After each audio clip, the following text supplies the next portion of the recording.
dalam menuju makrifat kepada Allah Subhanahu wa taala, di dalam hati kita itu masih penuh dengan penyakit-penyakit rohani atau penyakit jiwa, apakah kita tuh mungkin bisa bertemu kepada Allah Subhanahu wa taala? Karena Allah Subhanahu wa taala subhana rabbiyal azimi wa bihamdi.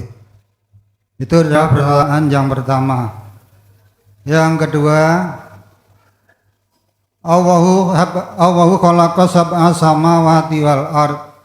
Allah menciptakan 7 langit dan 7 bumi.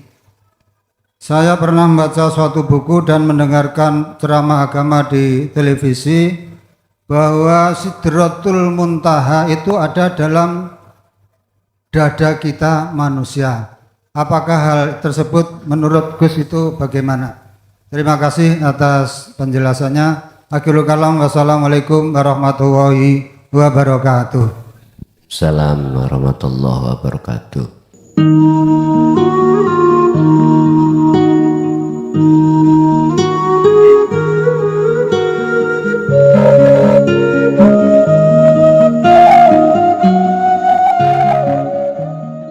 Bismillahirrahmanirrahim.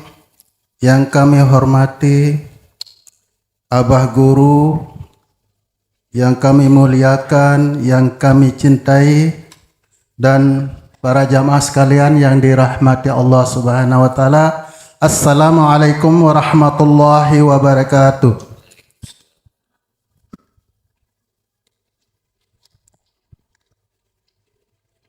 Saya perkenalkan diri saya, nama saya Haji Ruslan Hussein dari Lombok,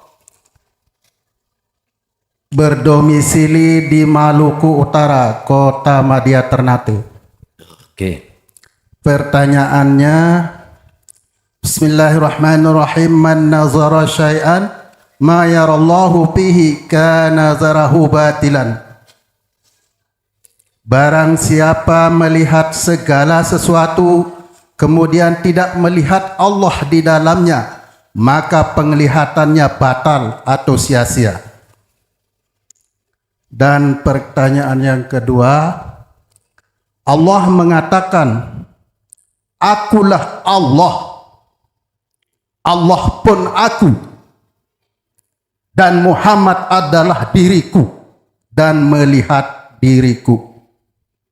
Mohon kepada Abah Guru dijelaskan secara hakikat. Demikian 2 pertanyaan. Mohon maaf atas segala kekurangan. Wabillahi taufiq wal hidayah. Wassalamualaikum warahmatullahi wabarakatuh. Waalaikumsalam warahmatullahi wabarakatuh. Barang siapa yang tidak bisa memandang sebenarnya Allah yang ada pada seluruh makhluk, syuhudul wahda fil kasrah, maka batalah semuanya. Ini sebetulnya ada kaitannya dengan amaliyah yang hatinya itu tidak mingkol bin zahidin, akan tetapi mingkol bin rohibin. Atau di dalam surah Al-An'am 79, tidak ini wajah tu wajia, tetapi menghadapnya hati itu terhadap lillahi ma fis samawati samawati wal ard, menghadap sifatnya. Sifatnya adalah kekuasaan berupa wujudnya langit dan bumi. Saya tegaskan, sholat yang seperti ini, Pak, masih Anda mengatakan insya Allah diterima karena syarat rukun sholat tercukupi. Sampai ini kayak biar dibujui gak ngandel. Kok bisa saya mengatakan itu? Tanya pada yang bermakola, adakah hukum kepastian dirinya diterima? Ora iso Pak ngomong, mbuh yo. Mesti gitu. Masa sih hukum itu adik bahasa embuh? Aku yo gak ngerti. Nggih mohon maaf, saya itu ngeritik supaya jenengan iki dandani atimu supaya lakune Amalia itu betul-betul di mata Allah itu benar dalam penyembahannya. Gitu loh. Boten terus kula nih nyalah orang pun salah paham sampean. Amalia apapun yang terjadi pada diri kita tatkala apabila hati ini tidak bisa memandang, dikatakan tidak bisa bersaksi terhadap yang sesungguhnya Allah, maka batal Pak seluruh nilai amaliyah kita. Pun percaya gak percaya dudu urusanku, bukan urusan saya, terserah. Pun lah solusinya bagaimana? Ya pandanglah yang sebenarnya, karena orang menyembah itu wajib hukumnya itu bertemu yang disembah, begitu. Yang kedua, terkait pernyataan sesungguhnya aku itu adalah Allah dan Muhammad itu sebetulnya adalah diriku sendiri. Ayo gak munting sampeyan ngene. Ayo. Pertanyaan dugi Lombok, Maluku. Sebelum kami jawab, saya permios. Ngerti permios? Permisi terhadap dulur-dulurku yang ada di ulama syariah ya. Mohon maaf sekali. Bukan maksud kami itu ngerusak aturan, enggak. Cuman ngelurus kebenaran itu bagaimana. Gini loh Pak. Lewat surah Al-Hadid ayat 3, di situ ayat 3 yang menyatakan bahwasanya huwal awwal wal akhiru wad dhahiru wal batin. Kita akan meyakini wujud Muhammad adalah wujudku secara dhahir, iku manakala jenengan ini sudah detik-detik diletakkan Allah di alam ahad, wis titik, yaitu alam ketunggalan, keesaan. Kemarin saya bahas alam musyahadah itu alam kebuka ego IP Allah, dan di dalam alam itu hanya wujud Allah bloko, hanya Allah fakot.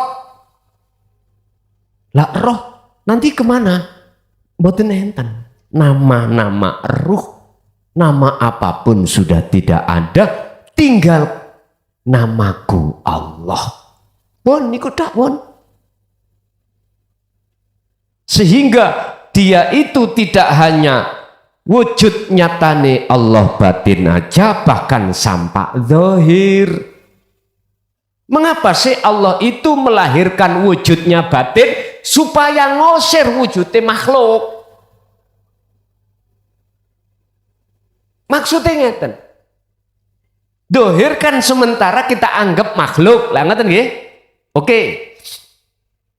Itu tadi nanti kalau datangnya wahyu dan nabrak wujudnya Allah terhadap wujudnya makhluk itu makhluk ben hilang, ngoten lho. Ini bagi siapa? Bagi mereka yang sudah diproses Allah nyatakno wujud batine Allah ya iki. Wis jelas? Bah kuwi paham, bakak paham dudu urusaku. Saya ulangi ya. Mengapa Allah dhahiron wa batinan? Nyatakno wujud batine Allah ke wujud dhahir supaya ngurus sampean, supaya ngusir kewujudanmu sebagai makhluk. Ben gak ono wujudmu sebagai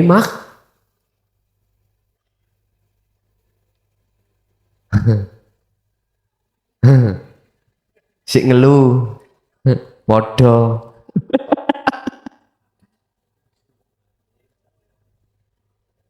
Ini loh Pak, wis gak ada aku klason, wis gak ada. Aku unde-unde ya wis gak ada. Aku nama-nama makhluk wujud enggak ada. Tinggal nama aku Allah. Yun sewu. Ini jikalau kasaf sampai buka seluruh wujudnya makhluk ini ngomong aku Allah, berzikir seperti itu. Bahkan di dalam Al-Quran juga Allah terangkan bahwasanya gunung-gunung podo bertasbih, sama bertasbih, tumbuh-tumbuhan sama bertasbih. Ya itu nanti karepian di situ. Gak gendeng ben kapok. Boten Pak, gak apa-apa. Gendeng sampai datang Allah iku luwih apik daripada gendeng nang bojone wong li. Wis ngoten mawon prinsipe. Jadi Muhammad nafsihi maksudnya wujud sejatiku adalah itu kalau jenengan sudah kefanaan masyiwallah baik secara batin lebih-lebih secara dohir. Lanjut. Assalamualaikum warahmatullahi wabarakatuh. Waalaikumsalam warahmatullahi wabarakatuh. Terima kasih waktunya Gus. Awaluddin ma'rifatullah. Tadi Gus sudah menerangkan banyak masalah ma'rifat kepada kita semuanya. Mudah-mudahan kita paham, kita mengerti dan kita bisa melaksanakannya. Bismillahirrahmanirrahim. Bismillahi asma'uhu, bismillahi af'aluhu, bismillahi qudratuhu. Yang ingin saya tanyakan pada Gus, saya membacakan satu hadis, ala wa inna fil jasati mudghah, idza saluhal jasadu kulluhu wa idza fasadal jasadu kulluhu, ala wa hiya qalbu. Sesungguhnya dalam tubuh terdapat segumpal daging, jika baik maka baik seluruhnya, seluruh tubuhnya. Jika rusak maka rusak pula seluruh tubuhnya. Dan ingat segumpal daging itu adalah hati sanubari manusia. Yang kami tanyakan, kita manusia mempunyai kodrat sifat baik dan sifat buruk. Sifat baik atau akhlakul hasanah dan akhlak madmumah. Saya punya satu buku yang menerangkan bahwa sifat buruk manusia itu banyak sekali. Kurang lebihnya itu ada 60 sifat buruk manusia. Di antaranya riya, ujub, sum'ah, takabur, dendam, iri, dengki, tidak mau bersyukur dan lain sebagainya. Bahkan juga termasuk di dalamnya adalah sifat munafik yang dibagi menjadi 35 bagian daripada sifat munafik. Apakah kita dalam menuju makrifat kepada Allah Subhanahu wa taala di dalam hati kita itu masih penuh dengan penyakit-penyakit rohani atau penyakit jiwa? Apakah kita tuh mungkin bisa bertemu kepada Allah Subhanahu wa taala? Karena Allah Subhanahu wa taala subhana rabbiyal azimi wa bihamdi. Itu adalah pertanyaan yang pertama. Yang kedua, Allahu khalaqa sab'a samawati wal ard. Allah menciptakan 7 langit dan 7 bumi. Saya pernah membaca suatu buku dan mendengarkan ceramah agama di televisi bahwa Sidratul Muntaha itu ada dalam dada kita manusia. Apakah hal tersebut menurut Gus itu bagaimana? Terima kasih atas penjelasannya. Akhirul kalam, wassalamualaikum warahmatullahi wabarakatuh. Waalaikumsalam warahmatullahi wabarakatuh. Sebagai proses perjalanan kita sebagai manusia, siapapun kita mulai dari Nabiullah Adam sampai akhir zaman itu pasti mengalami satu masa di mana kita masa ruhaniyah terpuruk. Masa di mana hati kita itu digondol kucing garong. Nggih. Masa di mana hati kita menjadi budaknya hawa nafsu yang dipenuhi oleh beberapa sifat yang tercela. Dan itu wajar, dan itu memang ketetapan Allah. Sebab sesuai dengan nas Allah di dalam surah Al-Hijr ayat 39 dan 40. Gara-gara Gusti Allah ngijini iblis untuk menyesatkan Nabi Adam dan anak putu Adam lah,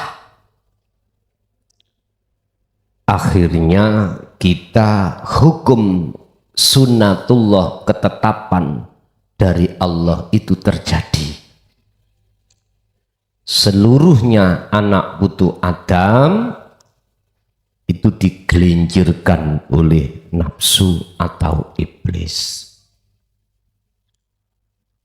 Tapi jangan khawatir, di dalam ayat yang 40 atas pernyataan iblis sendiri mengatakan illa ibadaka minhumul mukhlasin.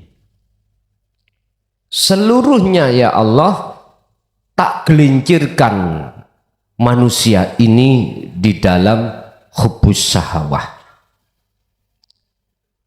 Tapi ada satu, illa ibadaka, kecuali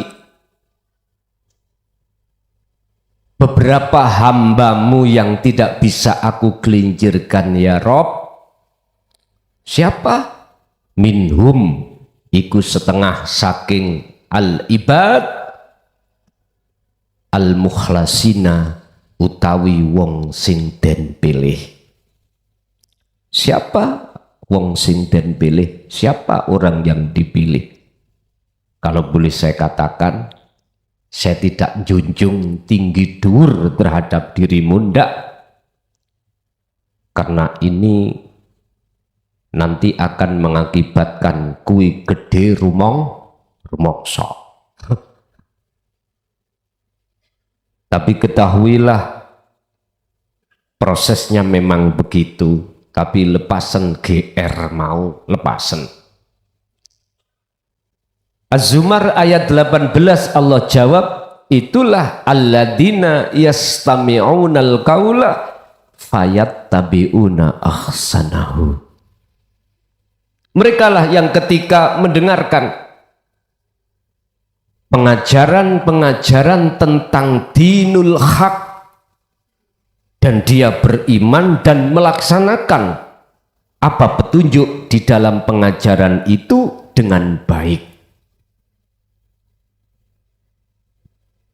Inilah Pak Bu, waktu detik-detik si hamba itu masuk di dalam surah Al-Hijr ayat 40. Disebut al-mukhlasin. Nek mukhlason itu ora ono, mukhlasin kok Imam. Mukhlason mboten enten. Tapi sampean goleki ning Quran tulisan mukhlasan ono situk gindil-ndil. Golekane mek situk tok. Gwindil. Ngerti gindil? Kalau ono di dalam surat Maryam ayat 51. Mek situk gindil-ndil. Kulon sampak ngelu goleki ketemu mek situk gindil-ndil. Yaiku sejatine batang urip. Mula ojo nyembah batang jenengan. Ojo. Pun. Dengan proses inilah maka bagi siapapun yang sudah rohaniyahnya bertindak melakukan sesuai dengan petunjuk yastami'unal qaula fayattabi'una ahsanahu, maka di situ golongan yang dimaksud. Tapi kita semuanya pasti mengalami jadi budaknya hawa nafsu. Berarti inti jenengan semuanya itu mantan wong bejat. Ya dah? Hati kita mantan orang zalim. Mengapa tidak berani mengakui? Wong Nabi Yunus yang ngakoni kok. Ketika beliau itu hatinya mendongkol dikarenakan ajarannya ditolak oleh kaumnya, mendongkol keluar dari kaum itu, mereka tinggalkan ya. Akhirnya dia dimasukkan Allah, diuntal, dimakan ikan. Akhirnya muncullah tauhid la ilaha illa anta subhanaka inni kuntu minal. Jadi beliau itu ngakoni kalau aku dolim selama ini.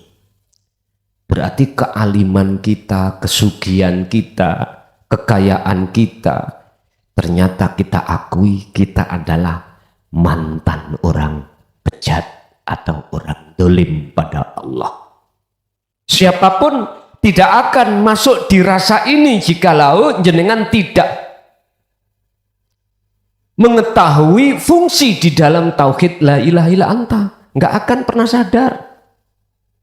Tapi berhubung dengan sudah masuk di dalam kancah wilayah tauhid la ilaha illa anta, maka apa yang terjadi? Menangislah Anda di mata Allah. Ternyata kami selama ini walaupun taat di dalam hukum syariah, ternyata masih kegolong dolim pada Allah. Sifat-sifat jelek tadi sebagai kotoran hati tidak akan bisa keluar. Berhubung Anda sudah masuk dan mengamalkan, itulah proses dengan dibersihkan Allah dari penyakitnya hati. Pertanyaannya, apakah orang-orang yang di dalam hatinya masih dipenuhi penyakit ini bisa liqo ketemu Allah? Tak jawab, tidak. Boten saged.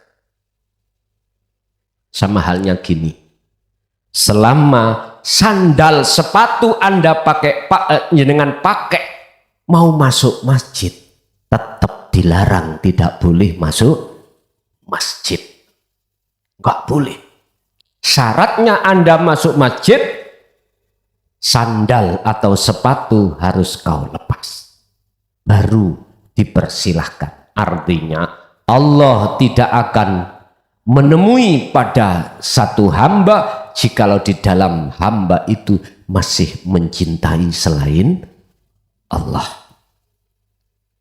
Saya melihat di dalam surah Ali Imran ayat 31, jikalau kau ingin menjadi kekasih Allah, syaratnya harus kau lepas cintamu pada selain Allah.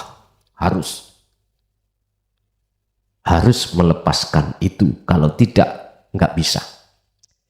Jadi wali ku gampang, kak kudu harus sampai kudu hafal Quran, enggak. Kak kudu harus sampai isok moco Quran, enggak. Walau bahasa sampai hono coroko doto sawolo monggo botongo, misalnya walaupun bahasa sampean iku cuman ngerti nih bahasa Inggris, walaupun ngerti nih bahasa Cina, bahasa Madura, bahasa Bugis, bahasa Dayak, kok gak iso bahasa Arab, orang ngerti bahasa hadis, hukum-hukum. Nek dadi pingin dadi wali kekasih Allah iku gak butuh iku. Kan ada yang ngomongin tadi, jikalau kau masuk hakikat jangan coba-coba kalau syariat kamu tidak kuat. Lah ngoten toh? Kuwi lho tak takoni syariat iku sing kepriben. Ora paham. Syariat iku apa sih? Kudu paham. Yes, pengakuan makhluk kabeh iki lho Pak, syariat itu kabeh kulit. Dan itu tidak menjadikan syarat jenengan ini harus untuk sampai ke makrifat. Kan didendening ini. Ojo ngaji hakikat, nek syariatmu durung cetok gendeng awakmu. Lah ngoten nggih. Niku framing fatwa yang kurang ajar. Nek menurut kula lho ya. Saiki lho sampene umure piro wis? Ayo.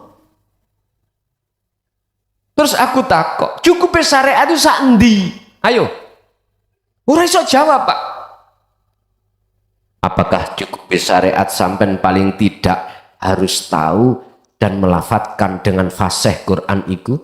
Terus kitabnya harus tahu ini? Mboten saged jawab. Mengapa gak iso jawab? Sebab sampean ngucek terus wonten hukum syariat. Dulur, saya tidak mengurangi rasa hormat kami terhadap panjenengan. Ning dunya iki jenengan kali kula iku mung sakedhepe netra. Laksana mampir ngombe. Wis kok pikir rohaniyahmu balik nang Gusti Allah. Wis ikut tok mawon, aku gak titip apa-apa. Wis kok pikir. Kapan jatuhnya kematian pada diri kita? Kapan? Kok berani-beraninya kita menuduh orang dan melarang wa yasudduna an sabilillah, melarang seseorang untuk hatinya berjalan mendekat pada Allah lewat jalur la ilaha illa anta. Nyuwun sewu. Kalau kita berpikir dengan hati sadar Pak, kalau mikir dengan akal mboten saged. Terus saya sampean kali kula mentingno pribadi ataupun golongan. Lihat apa sebab kaum Khawarij itu membunuh terhadap Sayyidina Ali, Hasan Husain, bahkan putune Sayyidina Ali. Mek situ karena tidak mau menerima tentang tasawuf ini. Dianggapnya ajaran tasawuf adalah ajaran yang mengkat zaman ini. Artinya apa? Mendadati kemajuan zaman. Boten terima. Akhirnya kubu itu menuduh beliau-beliau yang meneruskan estafetnya Rasulullah. Ngapunten kang kathah. Sakit hati dan merencanakan untuk dibunuh. Lu memang begitu, Pak. Makanya sejak beliau yang terkenal dengan tragedi Karbala itu sampai 2014 kemarin, 14 abad, 1400 tahun, ajaran ini kan terkesan tutupi. Gak berani Pak, memang begitu. Lah sakniki wis Allah nyatakan kewujudan Allah di dalam dohirnya, ya udah, bloko sudah. Sing trimo ya monggo, gak ya gak paten. Jarene Pak Harto lak ngono ah. Ora dadi presiden ya ora paten. Ya sudah. Tapi ingat, kalau Gusti Allah sudah menyatakan wujud batin di dohirnya ini wis pol-polan, umat ini kok masih tetap bersih kekeh ingkar. Jatuhnya kapan itu pasti Gusti Allah ngutus utusannya berbentuk malaikat. Nek wis sing diutus, kalau sudah yang diutus adalah dari unsur malaikat, itu sudah tidak bersifatkan basyiraw wa nadhiran. Tidak bersifatkan memberi kabar baik dan peringatan. Apa? Wa ahlaknahum, penghancur. Ya mbuh diliwatno apa?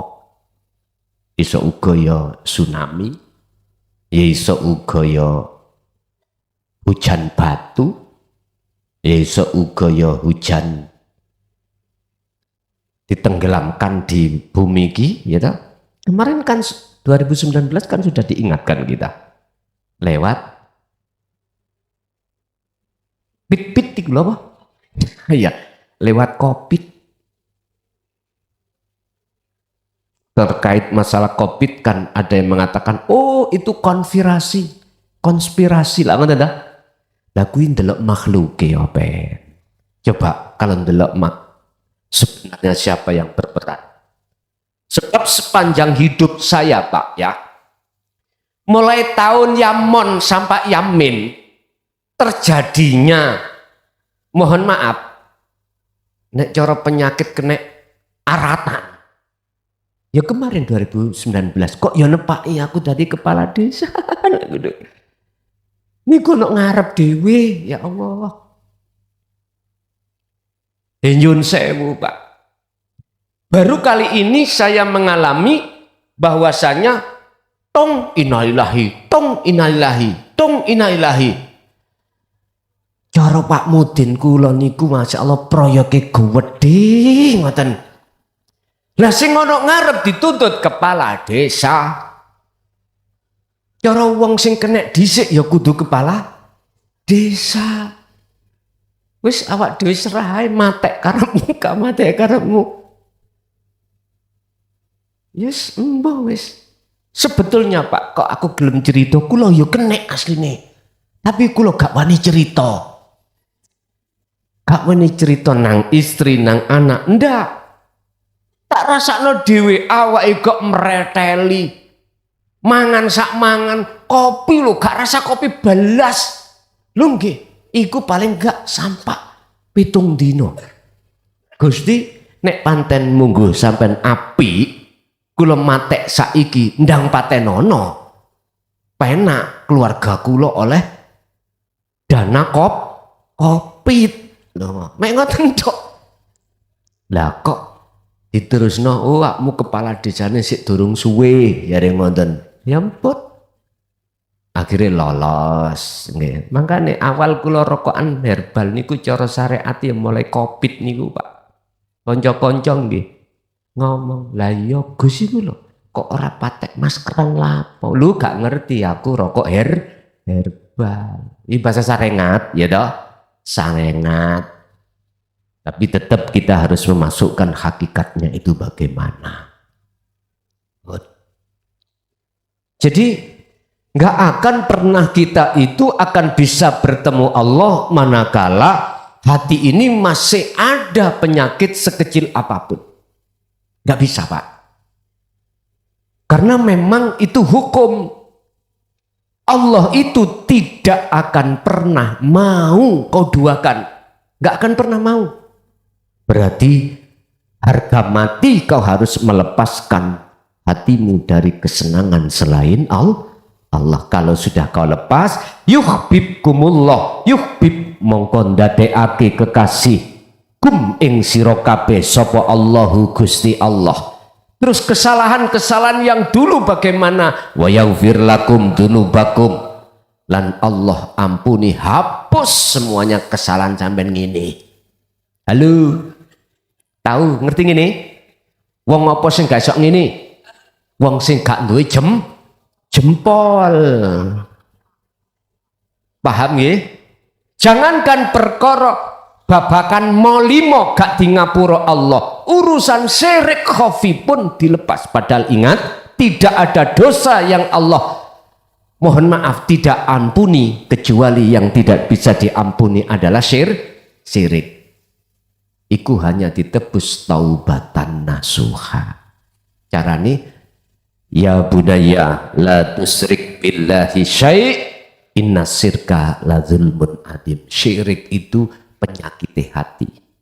Hanya satu jenengan iki iso dinebus yang disebut sebagai taubatan nasuhan, ilmu, amal, istiqomah.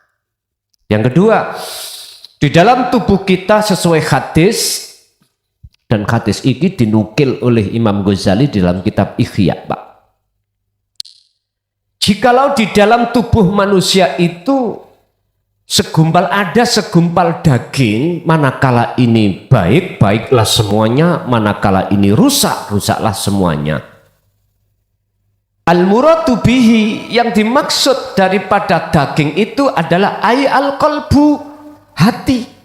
Tapi di dalam Ihya itu disarai maneh oleh Imam Ghazali, al-qalbu ar-ruh, ruh. Ya ruhaniyah sampean kali kula. Jikalau ruhaniyah sampean itu klebu masuk babakan ruhaniyah yang rusak di mata Allah, ruhaniyah yang rusak itu ruhaniyah yang menduakan Allah. Ada iman selain daripada hidup sejati dalam diri itu, maka itulah yang disebut rusak. Artinya apa? Jasmania sampean iki baik ibadah murni atau tidak murni, mahdoh ataupun gairu mahdoh, di mata Allah rusak. Rusak. Bahkan di dalam keterangan kitab hikam itu, Pak, ya. Nanti saya launching sarah hikam sodirun mimma hadil Miftahul Ulum Jaya Baru dengan bahasa Arab sederhana, bahasa Indonesia sederhana nanti. Tak launchingkan itu untuk nututi kitab ini. Nanti jenengan luweh gampang, tidak dengan bahasa kinayah. Itu gini. Al-a'malu suwarun qaimatun wa arwahuha wujudu siril ikhlas fiha. Perbuatan yang tidak diterima oleh Allah itu di situ dilaksanakan seperti patung. Niki sik matan, Pak. Cara bahasane sampean ngomong patung, ya gak paham. Makanya mriku nanti kita syarah, kita jabarkan maksudnya patung iki ya apa. Yaitu amaliyah. Yang amaliyah itu keadaan hatimu itu masih kau akui. Masih kau akui. Istilah bagaikan patung yang tidak ada ruhnya. Apa ruh amaliyah iki? Biar tidak berseperti patung. Wa arwahuha wujudu siril ikhlas fiha. Yaiku rahasiane ikhlas. Apa rahasiane ikhlas? Lepas diri. Makhluk nyata diri. Allah. Itulah ikhlas. Jenengan wis gak rumangsa yang sholat, itulah ikhlas. Justru yang dalam hati sampean iku rasa yang muncul, Allahnya yang melakukan. Itulah ikhlas. Berarti sampean gak mempunyai harapan surga pahala, ndak. Justru inilah, Pak, etika berakhlak ilahiyah inilah yang mudahnya kebukaan nur makrifat dan liqo pada Allah. Tapi dalam keterangan atas dari sebuah pertanyaan ini, keadaan hati kita itu keadaan hati yang rusak, sehingga ibadah murni dan tidak murni di mata Allah tidak bisa diterima. Jikalau itu bagus, maka baguslah semuanya. Artinya segala gerak-gerik sampean di seluruh tubuh iki berzikir. Artinya wa aslimulahu, sudah tidak aku makhluk yang melihat, mendengar, berucap dan lain sebagainya, tapi jadinya aku lanjut.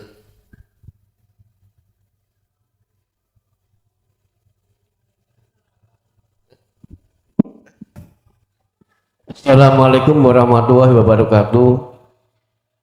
Dumateng Bapak Kyai Haji Mohlakson Rosid ingkang tansah kula takdimi, tepataken kula Darmadi saking Semarang. Badhe tanglet kangge modal kula belajar wong kula niki pemula. Kula badhe tanglet pindah nggih menika ati kalih roh niku sami napa mboten? Ati sami roh. Roh nggih.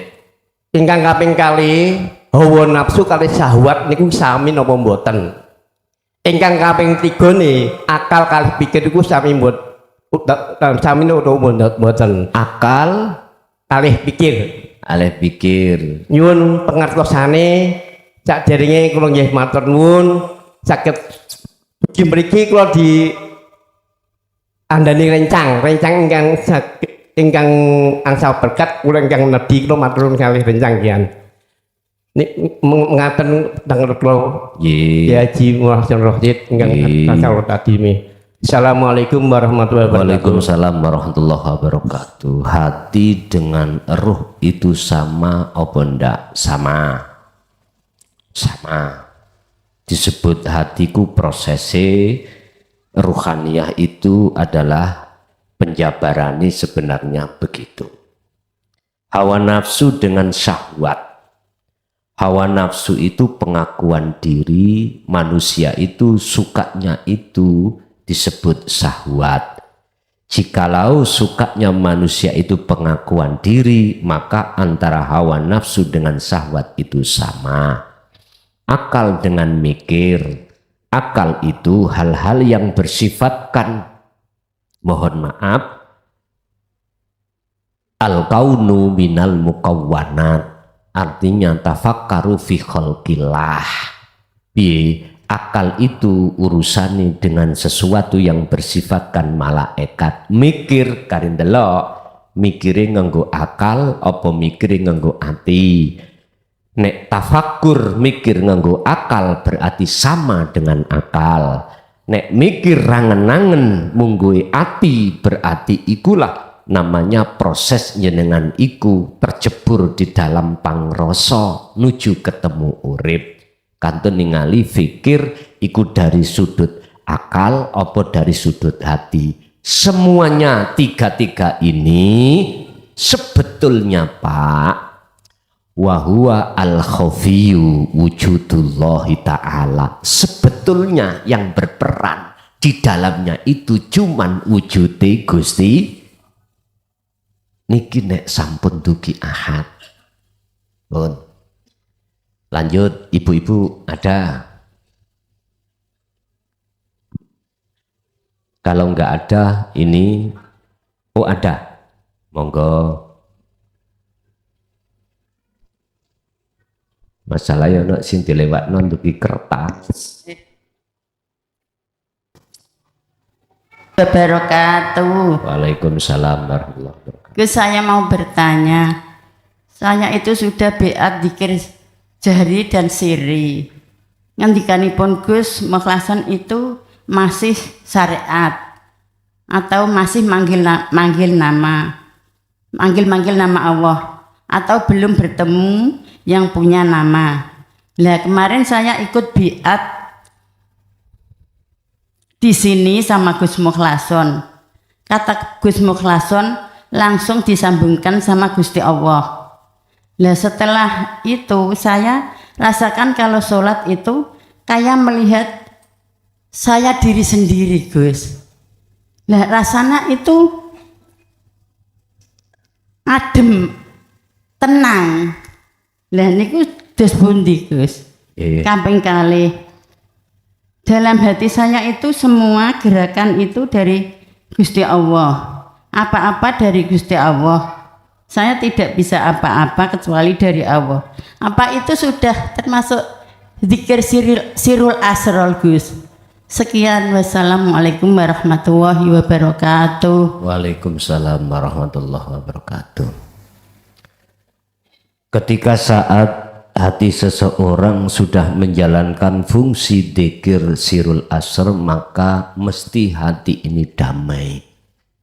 Hati ini terasa anyes, dan itu sudah betul. Dan endingnya pasti akan mengatakan dalam hati sebuah iman bahwasanya kullu jam'in, semua persoalan apapun itu datangnya dari Allah. Betul Bu, sudah betul. Jenengan ngentir mawon, nanti jenengan akan hilang sendiri keakuan jenengan, makhluk di dalam hati, akhirnya muncul akunya Allah. Ini terus seperti itu. Bun, ada lagi? Ibu sampun? Bun, niki kantun setunggal nek ngoten songko kertas niki tidak menyebutkan nama. Rapopo. Nun sewu, izin bertanya sehubungan dengan materi kemarin tentang Nabi Adam yang tergoda oleh rayuan iblis sehingga memakan buah khuldi. Sesungguhnya iblis itu ada di dalam diri kita atau di luar diri kita? Itu pertanyaan Pak. Karena kalau di syariat mengatakan di luar diri kita, terus bagaimana dalam pandangan hakikat? Apakah iblis itu ada di luar ataukah di dalam? Bapak Ibu, dari pertanyaan yang pertama ini saya jawab, siapa sih iblis itu? Miturut kisah asalnya kan penasehat malaikat yang disebut Azazil. Lah gitu toh. Alime makhluk sing paling alim. Taate makhluk yang paling taat. Gegara. Gusti Allah nyiptakno pesaing. Tahu pesaing? Dikatakan monggo iblis ngomong pesaing itu. Akhirnya atine mangkel. Sehingga Allah mengutus si Ajajil itu dan seluruh malaikat, wa idh qala lil malaikati isjudu li adamu fasajadu illa iblis ay Azazil. Azazil yang enggak mau. Karena aba wastakbar wa kana minal kafirin, karena di dalam hati iblis atau di dalam diri Ajazil itu merasa lebih baik daripada Adam. Ini persoalannya. Jenengan kok misalkan mempunyai keahlian apapun, kok ya Gusti Allah ngutus keahlian yang sama dengan jenengan, bahkan lebih tinggi daripada jenengan, kok mangkel? Berarti kita itu iblis.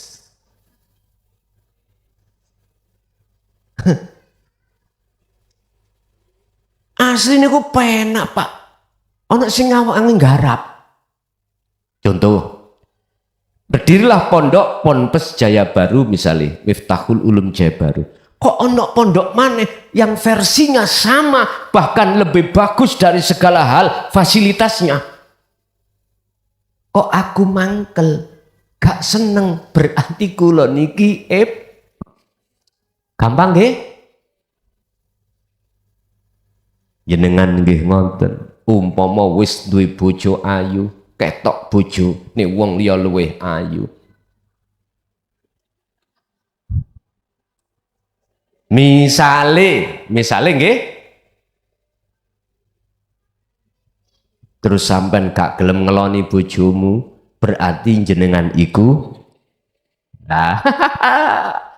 gampang. Tak tarik dari sisi hakikat adalah nafsu di dalam dirimu yang menimbulkan satu keinginan, yang keinginan itu tidak jauh dari syahwat. Syahwat itu apa? Kesenangan. Gak ingin sampean iku ada yang menyaingi, ojo sampai ono wong sing duwe bojo luwih ayu dari bojoku. Ngoten, ojo ono pondok yang lebih bagus daripada pondokku. Mesti gitu. Aku harus yang terdepan. Itulah iblis. Berarti ada di dalam diri jenengan. hakikate. Syariate ya wujud kita ini. An-nafsu atau non vaksin nafsu diri, ketika diri di dalam hati adalah makhluk, berarti itu nafsu wujudnya. Lah wujud nyatane nafsu yaitu dohir iki panjenengan kali kula. Wong asale iku malaikat kok iso dadi iblis iku piye nalare? Katanya malaikat diciptakan dari cahaya, terus iblis dari api. Kok iso mari tercipta dari nur? Kok iso dadi geni ku piye? Akal sampan pikir sampak pedhot ora ketemu. Ngene lho Pak. Asale jenengan kali kula dulu kan taat nang Allah, ya ta? Mulai jenengan iku ning kandungan nukot goib sampai akil balik. Wis iki nur. Laksanane nur. Boso masuk akil balik dewasa ati sampean beda cintane nang sakliyane Allah. Lah disinilah yang disebut anar. Sifatin nar panas dan gampang mate. Sampean nggawa oncor ambek nggo sentolop, melayu wo, larilah di tempat yang anginnya bebes. Sing mate oncore genine apa sentolope? Nek sentolop iki Pak masih otah angine bebes. Cahayane metu selagi baterainya masih ada setrume. Makanya sampai niku dikongkon dikron kathiron ben baterai jenengan iki cas-casane ku kebek terus dikira